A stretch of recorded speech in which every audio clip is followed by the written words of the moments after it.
สบายดีมาพบกับลินเศร้าล่วงพะบางพากินมื้อนี้พาพี่น้องมากินลาบมักโตนบ่ได้กินดนแล้วได้นี่ลองชิมมึง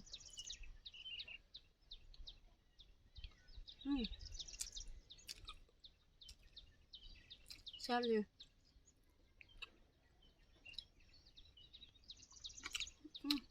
ใช้มือบ่ทันใจ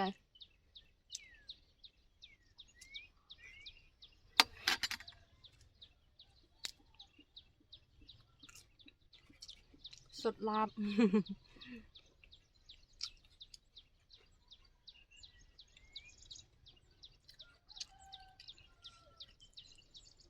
บ่ได้กินโดนหลายแล้ว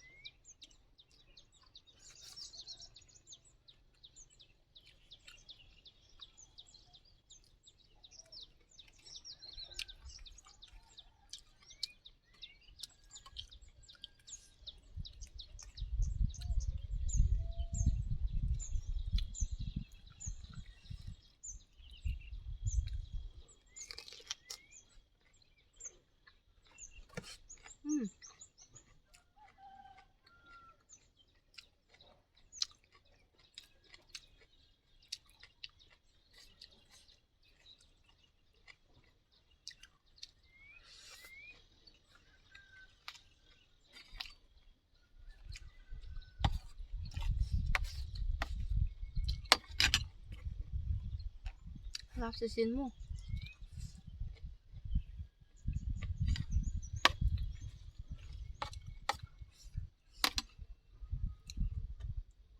ฝักชิ้นหมูแรกๆเอาไปคั่วแล้วมาลาบใส่เนาะแซ่บ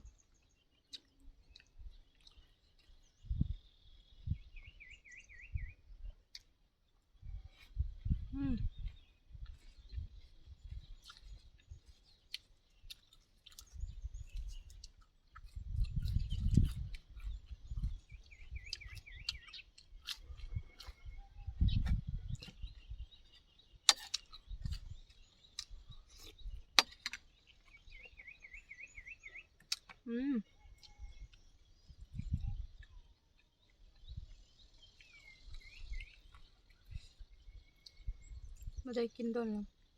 แซ่บ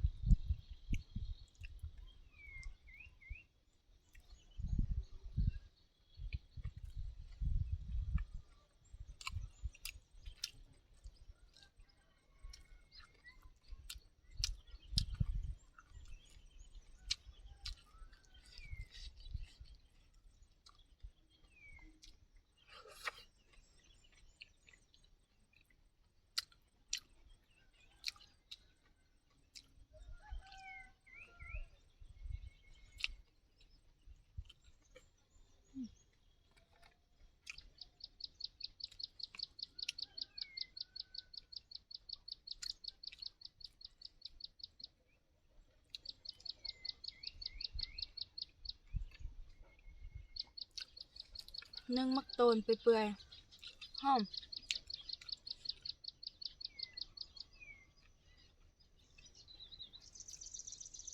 เผ็ดคำใหญ่ๆ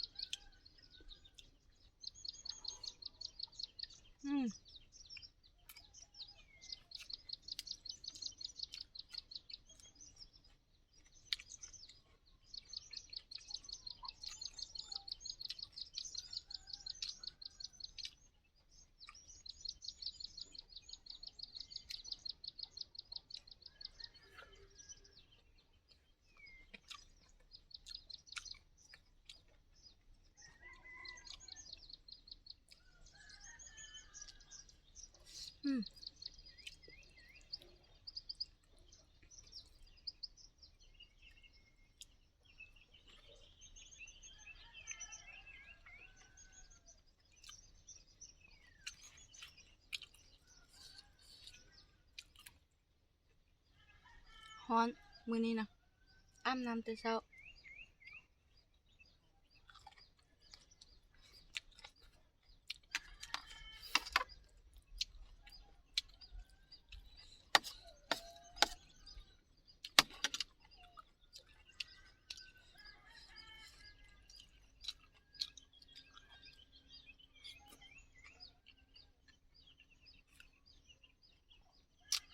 มกะ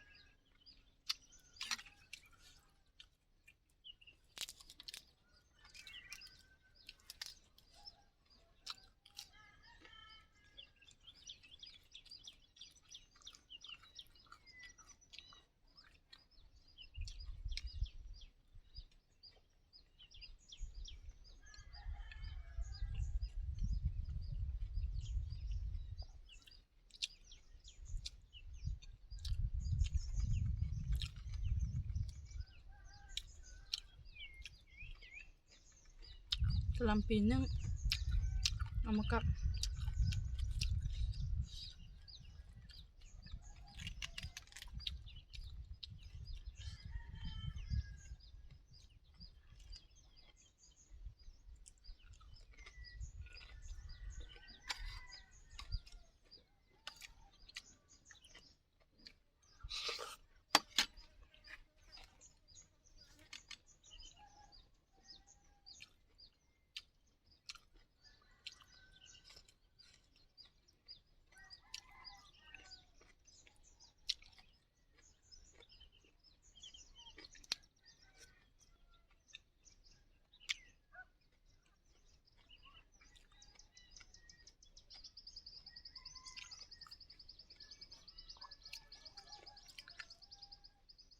ผู้ใดที่กินตลอดกะ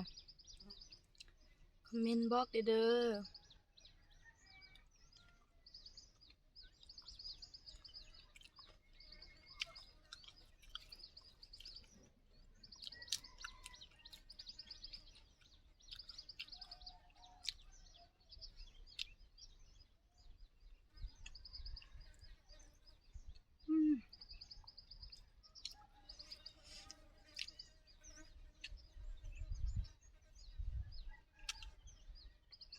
คุ้มค่าแซ่บงามฮ้อนแมงวันไล่ล่ะ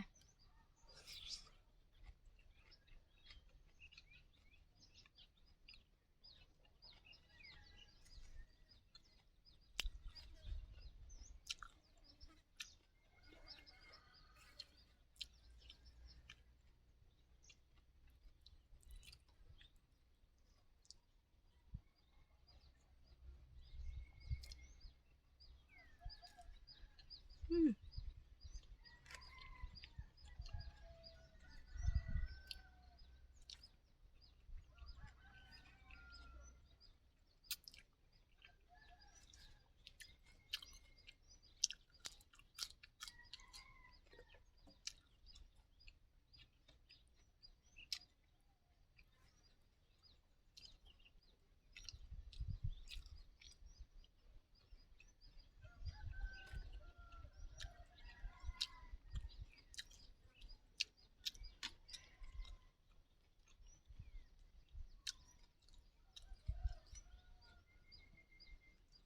อืม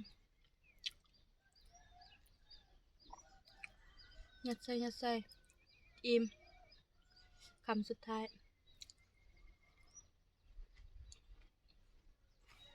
อืม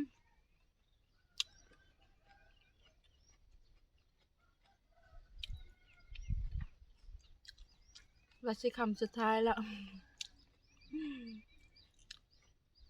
เสากินบ่ได้แซ่บอีกคำหนึ่ง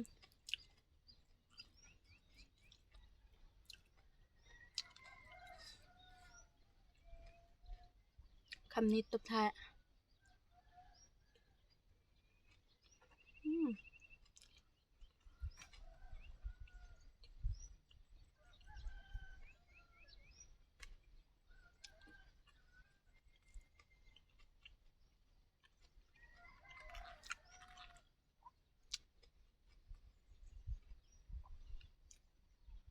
สุดท้ายนี้ก็คือเก่าเนาะ